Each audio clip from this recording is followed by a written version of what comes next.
Hi, I'm Christa Jacobson, head mistress of the Budo, where we teach authentic ninjutsu and classical samurai bujutsu. And for those of you who don't know what that is, it's the ancient martial arts of the ninja and samurai. In today's video, we're going to be talking about the Nanabake, which are the 7 disguises of the ninja. This is also called Shichihode, depending on the translation that you are researching. Now, the Nanabake comes from the Shoninki, written in 1681 by Natori Masatake, and that's going to be the discussion of today's lesson. Now, before I begin, I always give a shout out to all of my new viewers. So if this is the first video that you guys have seen of me, my name is Christa Jacobson. I'm the head mistress of the Budo, which means School of the Warrior Way. We teach koryu ninjutsu and koryu Bujutsu, which are the ancient martial arts of the ninja and samurai. This organization does have other areas of focus, such as reality-based self-defense, weapons training and tactics, survival skills, concealed carry, martial arts theory, thought and philosophy, martial arts conditioning. If any of those topics at all interest you, please subscribe to my YouTube channel and don't forget to click the bell. That way you guys can keep up with everything that we're doing. I do post 2 to 3 videos every single week, so if you guys are interested in any of those topics, please subscribe, click the bell, and keep up with what we're doing. Today we're going to be looking at the Nanabake, also called the Shichihode. These are the 7 disguises of the ninja. Now, this was written in the Shoninki by Natori Masatake in 1681. Now, for those of you guys who are in the Budo and you guys are studying ninjutsu through this organization, you guys know that this lesson is covered more in depth on level 2, which is 8th Q, and that particular lesson is called the Shinobi Nanabake. Now, before we get really deep into the understanding of these 7 disguises, I have to give you some background information on the skills and the understanding of why they use these 7 disguises. Because if we just say, okay, the 7 disguises of the ninja are, and I just list the 7 disguises, that kind of makes it seem a little shallow. And to be quite honest with you, it goes much more deeper than that. Ninjutsu is so deep and so dynamic that I feel like I need to give you guys a little bit more information than just telling you guys the 7 disguises that's written in some old book.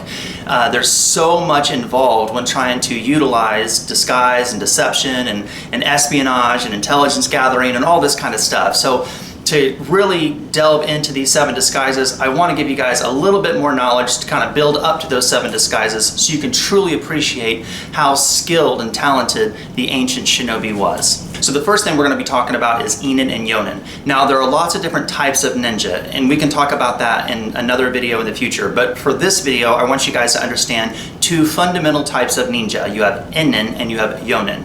Inen is dark ninjutsu, which basically means you're going to be performing espionage and intelligence gathering and spying out of the vision of your target. An example of that is when you guys see the pictures of the ninja all dressed in black with a mask and they're hiding up in the trees or in the attic or something like that. That's kind of a representation of Inen. You're out of the vision of the target. No one knows that you're there. You're completely camouflaged or you're invisible, and you're out of the vision of the target. That's the idea or philosophy of Inen. Yonin means light ninjutsu, and this means that you are performing espionage, intelligence gathering, and spying in the vision of your target.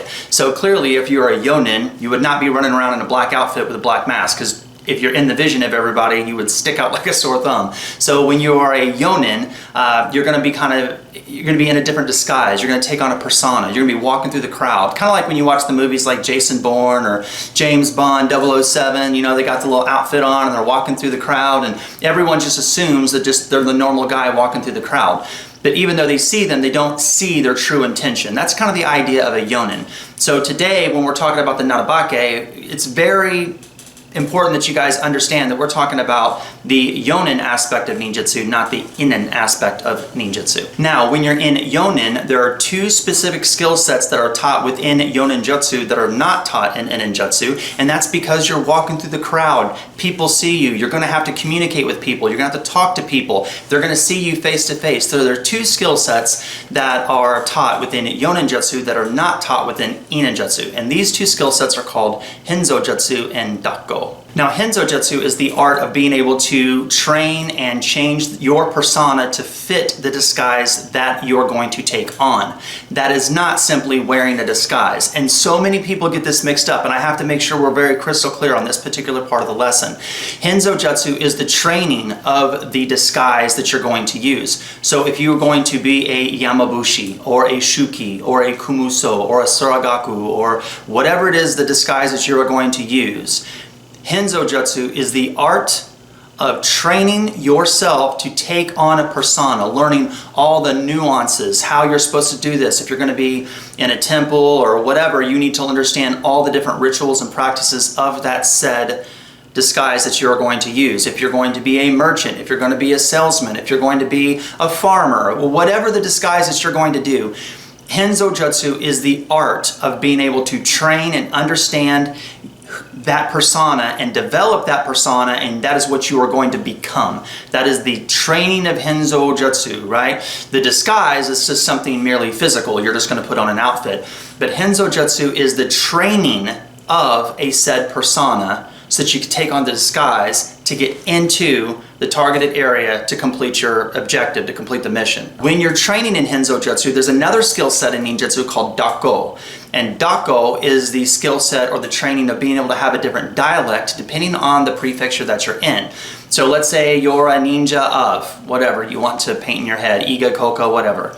And you are going to take on the persona of a Yamabushi. That's a very, very popular idea in the ninja community, right? So you would study and train, which is Henzo Jutsu. You're going to change your mindset, change your persona. You're going to study and do everything possible that you can to become this Yamabushi. You're going to understand the rituals, the practices, all the different ceremonies and everything that a Yamabushi does, and you're going to understand them completely, and you are going to change your persona, your headspace to become that, and that's what you're going to do so that you can complete your mission as a spy. So Henzo Jutsu is the training that it takes to undergo that said persona.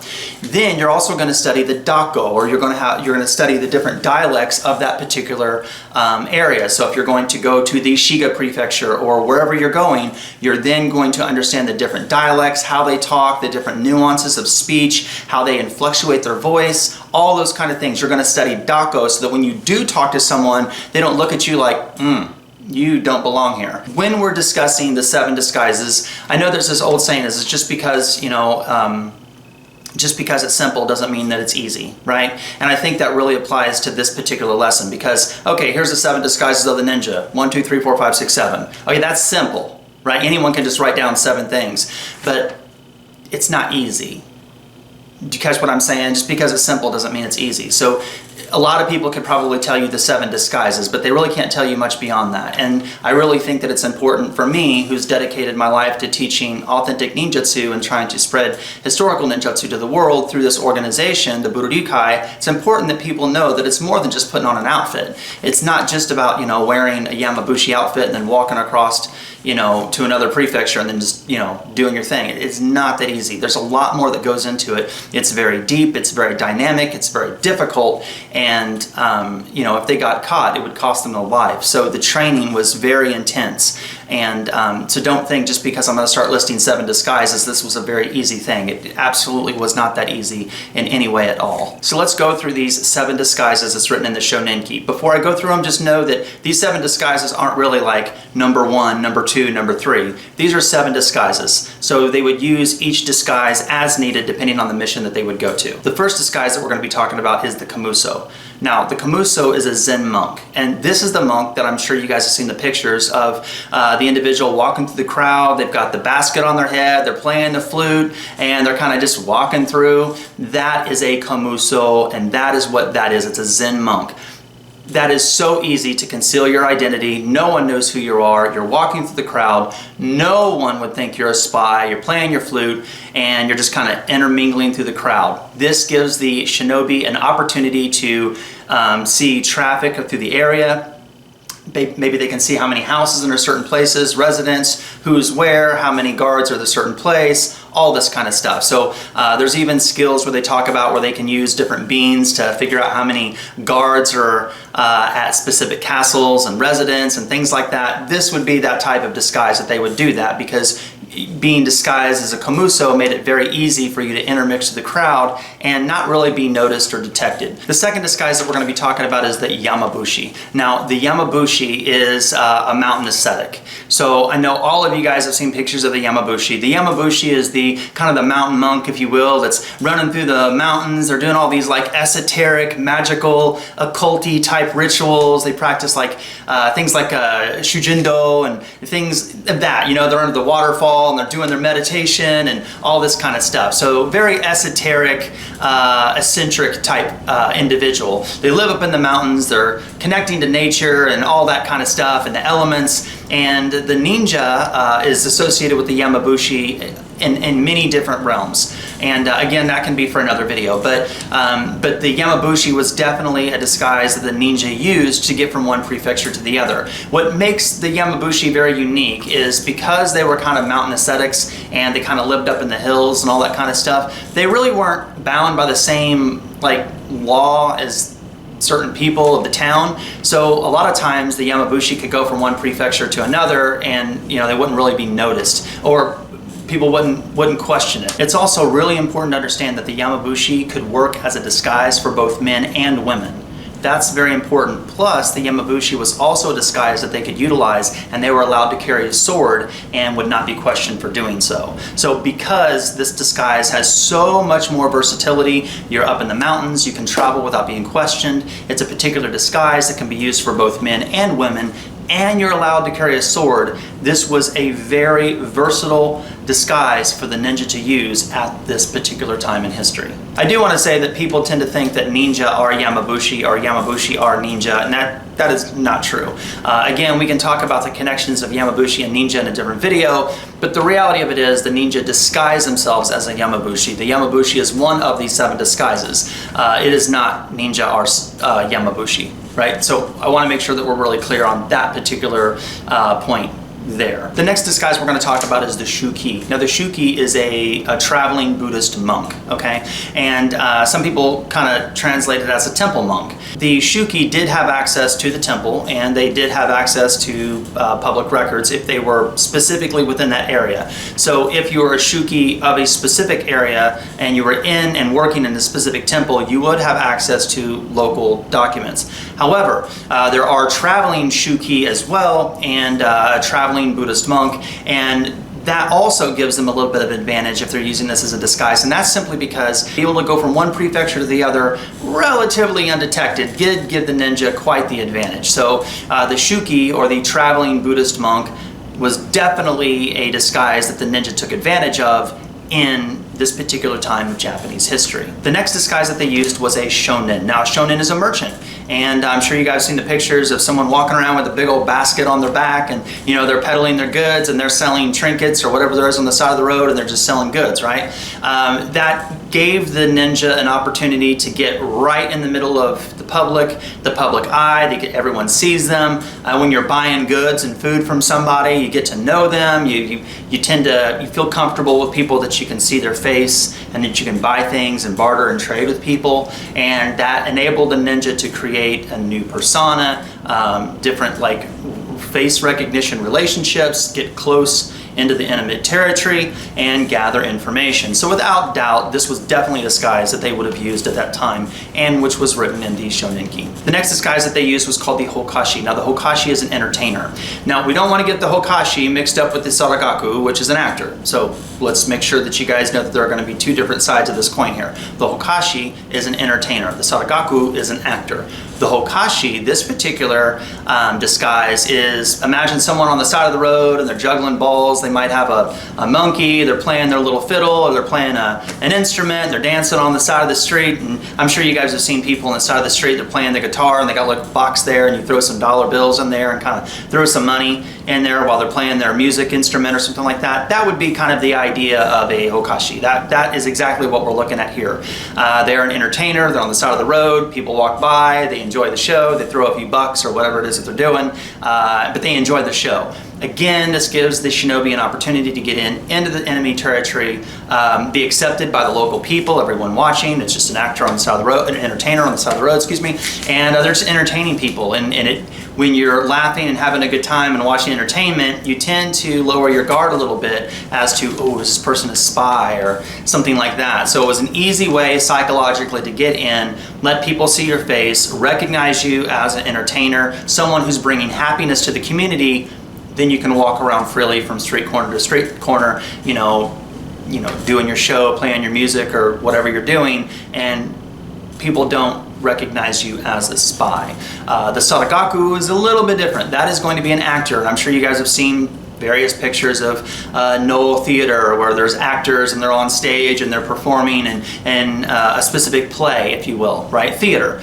And again, if you're traveling actor or you're traveling in the theater with no theater, it's very easy to go from prefecture to prefecture to prefecture, or from city to city to city, or just traveling around the whole damn prefecture, and you're gathering all this information, who was where, how many people are there. You can get so much information, and if you go on an example, let's just paint an example. Imagine you're a Sarugaku and you're an actor and you're on the no theater, and you're gonna go on like a tour of like 10 plays, right? And that might take, I don't know, 6 months. Well, then you go out for 6 months to do these 10 shows or whatever you're doing, but by the time you get back, you have all this information that you can share and say, okay, when we were here, this is what happened. When we were here, this is what happened. When we were here, the locals were talking about this. And that gave the ninja an advantage as well. So again, one of the disguises that's also mentioned in Shoninki is the Sarugaku. The last disguise that we're going to be talking about is called Tsune-no-Kata. Now, Tsune-no-Kata means like normal look or normal form, if you will. And what this means is you are going to become what you need to become when you need to become it. That's exactly what that is. For those of you guys who are studying the Buddha Yukai, you know one of our traditions teaches a concept called Kage no Kamai, which is relatively the same thing. The idea with Kage no Kamai is to blend in, become a shadow, and I know that sounds really cool, but the principle means you're supposed to dress like everyone else dresses, act like everyone acts, talk like everyone talks. That's the concept of Kage no Kamai, right? So in the Shoninki, they have what's called Tsune-no-Kata, or the form of normal, or the normal look, right? That's exactly what this expression is. So if you need to become a samurai of the local area, or if you need to become a farmer or a merchant, or anything, just a normal person, doesn't even have to be one of the other disguises, just anything that you have to be, that is what you become. And you fit that. And that I think is really important as well, because that's a totally different skill set. When you look at the other 6, there's a little bit more Henzo Jutsu training, if you will. So again, Henzo Jutsu is that training of a skill set that you have to be able to become that persona. You have to train in the arts of the Yamabushi to become a Yamabushi. You have to train in the arts of Shuki to pass as a shuki. You have to train in the arts of a Kumuso to become a Kumuso, right? Same thing with a merchant or an actor, entertainer, etc. Your Henzo Jutsu is going to be quite in depth to understand the skills and everything necessary to be able to pull off that particular persona. Same thing with Dako, etc. But when you look at Tsune-no-Kata, this is just a normal look. You're just a normal person. You don't really have to train as much in a particular skill, if you will, to become. You just have to blend in. And that, I think, is also kind of an important aspect to look, because not every time a ninja went on a mission did they have to undergo a lot of training to gather, how to do specific whatever ceremonies or rituals or whatever they're doing, and Dako to go on said mission. Right? So this Tsune-no-Kata gave a little bit more flexibility. You just had to blend in, be quiet, don't really talk to anybody. You could just kind of move through the crowd as long as your camouflage or disguise or whatever it is that you're using was good enough to maneuver through the crowd as a yonin, but not really be recognized. And I think that's kind of an important part. So the Tsune-no-Kata is a particular disguise of blending in. And that could be anything that you need to be when you need to be it.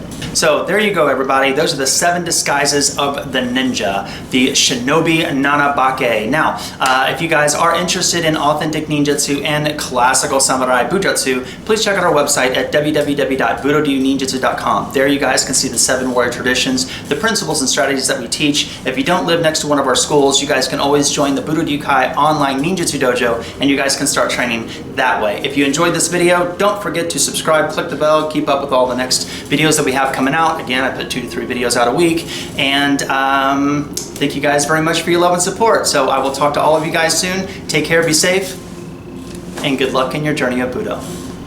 Bye.